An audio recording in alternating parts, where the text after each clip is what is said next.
So in the burette, in this pinch cork burette, we have N by 100 silver nitrate, and this is tap water, and this is potassium chromate indicator solution. Okay, so first in conical flask we will take 25 ml of tap water with this pipette.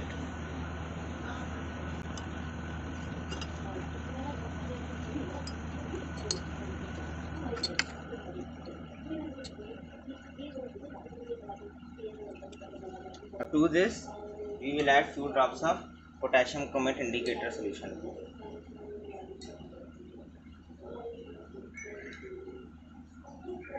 Now we start adding silver nitrate.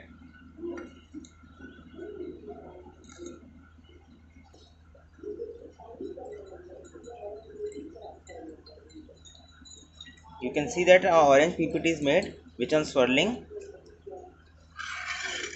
on removing the white tile, you can see that the solution is getting turbid. This is due to the formation of silver chloride. When all the chloride ions are consumed by the silver ions, an extra drop of silver nitrate gives an orangish color. This is the end point, which is due to the formation of silver chromate, which is a red-brown PPT.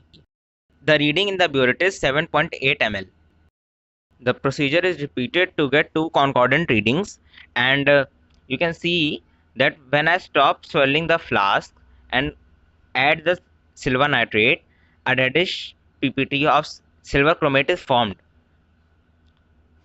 But on swirling the flask, since chloride ions are present inside water, all the silver chromate turns into silver chloride and the reddish color disappears. When you see a orangish color, this is the endpoint. Now this I am performing a blank titration in which I have not used water. I have just added some distilled water and silver chromate, and you can see on adding 2 drops of silver nitrate, a orangish color is produced. On adding more silver nitrate, the color intensifies. So this titration is not like other titrations where the end point is sharp. So over here I have shown that what happens on adding excess silver nitrate. So I have taken a solution of silver chromate, to that I added tap water, and again I added silver nitrate, and then again I am adding some tap water drop wise to show you that on adding tap water, silver chromate turns back into silver chloride. Silver chromate is more soluble than silver chloride. Therefore, formation of silver chloride is favored. Now let's come to the calculation part. Here normality of chloride ion N2 is calculated by N2 equals to N1 V1 divided by V2, where N1 is the normality of AgNO₃ solution. V1 is the volume used of AgNO₃ solution, V2 is the volume of sample water used. On calculating, a normality comes out to be 0.00312 normal. To calculate the concentration parts per million or milligram per liter, we multiply the normality by 1000 into 35.5.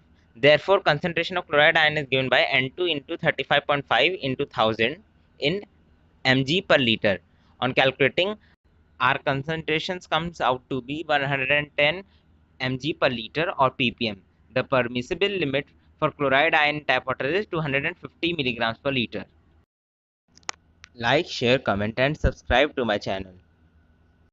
I would like to thank AGA for financial support, due to which I am able to create videos which require costly glass equipment like condenser, joints, flasks, etc.